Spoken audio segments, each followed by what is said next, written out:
టీటీడీకి డబ్బులు ఏదైతే వస్తాయో డబ్బులు 10% మించి ప్రైవేట్ బ్యాంకుల్లో జమ చేయకూడదు. ఇది రూల్. ప్రైవేట్ బ్యాంకుల్లో టీటీడీ డబ్బులు 10% మించి జమ చేయకూడదు. This is the rule in TTD. Chandrababu హయాంలో కమిషన్లకు కక్కుర్తిపడి చంద్రబాబు నాయుడు ఆదేశాలతో చంద్రబాబు నాయుడు గట్టిగా సిఫార్సు చేయడంతో 1300 కోట్లు ఎస్ బ్యాంక్ లో చంద్రబాబు నాయుడు పెట్టించారు. ఎస్ బ్యాంక్ లో ప్రైవేట్ బ్యాంక్ లో 1300 కోట్లు పెట్టించారు. మన ప్రభుత్వం వచ్చిన తర్వాత మన బోర్డు ఈ నిర్ణయాన్ని రీవిజిట్ చేసి ఎస్ బ్యాంక్ నుంచి ఆ డబ్బులు విత్డ్రా చేసి నేషనలైజ్డ్ బ్యాంక్ లో ఆ డబ్బులు పెట్టింది. పెట్టిన 3 నెలలకు ఎస్ బ్యాంక్ కొలాప్స్ అయింది.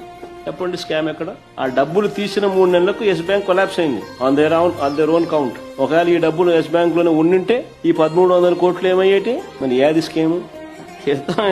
ఇన్ని ఉన్నా కూడా మాకు ఎన్ని తెలిసినా కూడా టీటీడీ కాబట్టి రాజకీయాలకు లాగకూడదని జోలికి పోలా. సరిదిద్దినాం, ప్రాబ్లమ్ సాల్వ్ చేసినాం, సరిదిద్దినాము, ఆ తప్పులు జరగకుండా చేసినాం గానీ రాజకీయాలు చేయలే. ఎందుకంటే మన దేవుణ్ణి మనం అబాస్పాలు చేసినట్టు అవుతుంది అనే ఉద్దేశంతో చేయలే. ఇప్పుడు వీళ్ళు చేసేది చూస్తా ఉంటే అసలు ఏమి చేయకపోయినా గానీ మంచి చేసే కార్యక్రమం జరిగినా దాన్ని వక్రీకరిస్తే వీళ్ళు రివర్స్ అబద్ధాలు చెప్తూ చేస్తే కార్యక్రమాలు చూస్తా ఉంటే అది చేసినవి ఇంకా నేను ఇంకా రాజకీయం చేయక వదిలేసినాం. దేవుంది కదా అని మనం రాజకీయాలు చేస్తే దేవుడు అబాస్పాలు అవుతాడని చెప్పి